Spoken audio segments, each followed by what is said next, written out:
pai Elias me fez um convite de contar uma das lendas do Cigano Pablo. Então, eu já conhecia uma, pesquisei para poder realmente ter umas informações bacanas para levar até vocês e explicar um pouquinho quem foi essa figura do Cigano Pablo. O Cigano Pablo, ele é um líder nato. O Cigano Pablo é um protetor nato.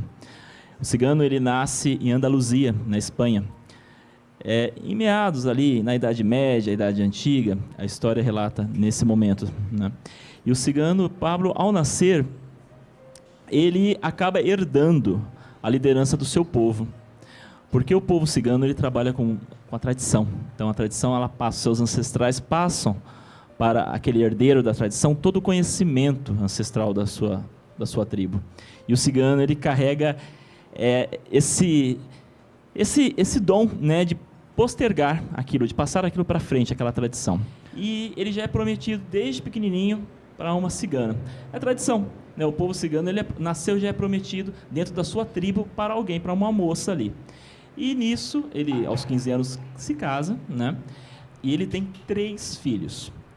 E a partir dali ele começa a liderança na tribo dele.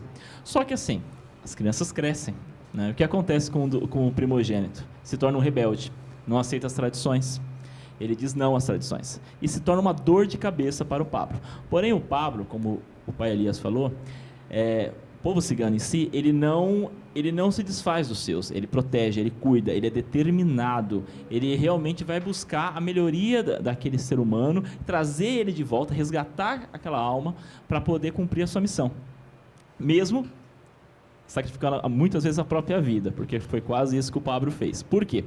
O filho dele era aquele galanteador. Então ele ia lá e mexia com as outras menininhas, as ciganas, que eram prometidas dos outros ciganos. O que aconteceu? Um desses ciganos falou, eu vou duelar com você. Só que a proteção vem aí. O que o Pablo fez? Falou, não, quem vai duelar sou eu duelo com você.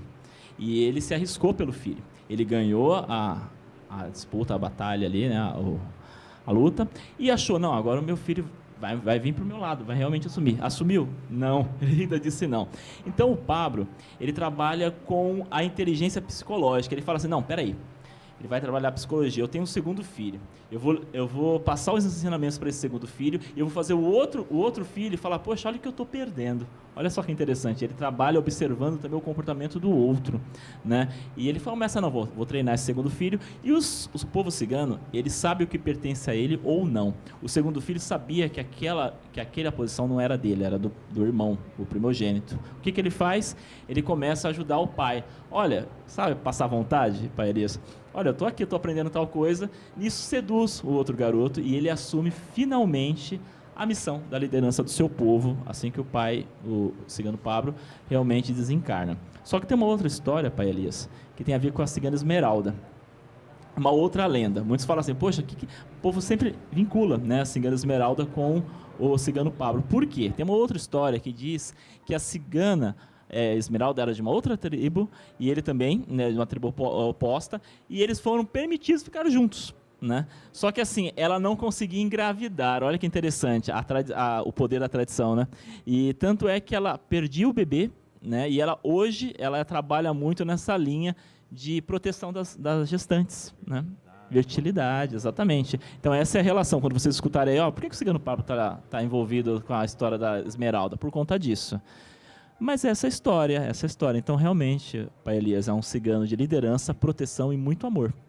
Liderança, proteção, muito amor. Às vezes a gente que está na Umbanda, você médio, você trabalhador, diz, como é difícil, eu tenho que abrir mão de tantas as coisas. Todos os espíritos que se manifestam no terreiro, trazendo a caridade, ajudando, se a gente busca a história deles, tem uma história de entrega. E as pessoas sempre perguntam, como eu ser um bom médico, como eu ser um bom trabalhador, como eu desenvolvo. Agora mesmo eu estava falando com um amigo Pedro e eu disse, a sensibilidade, a entrega, a caridade, a máxima da Umbanda. A gente volta lá na máxima da Umbanda. Fraternidade, amor e caridade. Quando você se doa, você consegue junto à sua missão.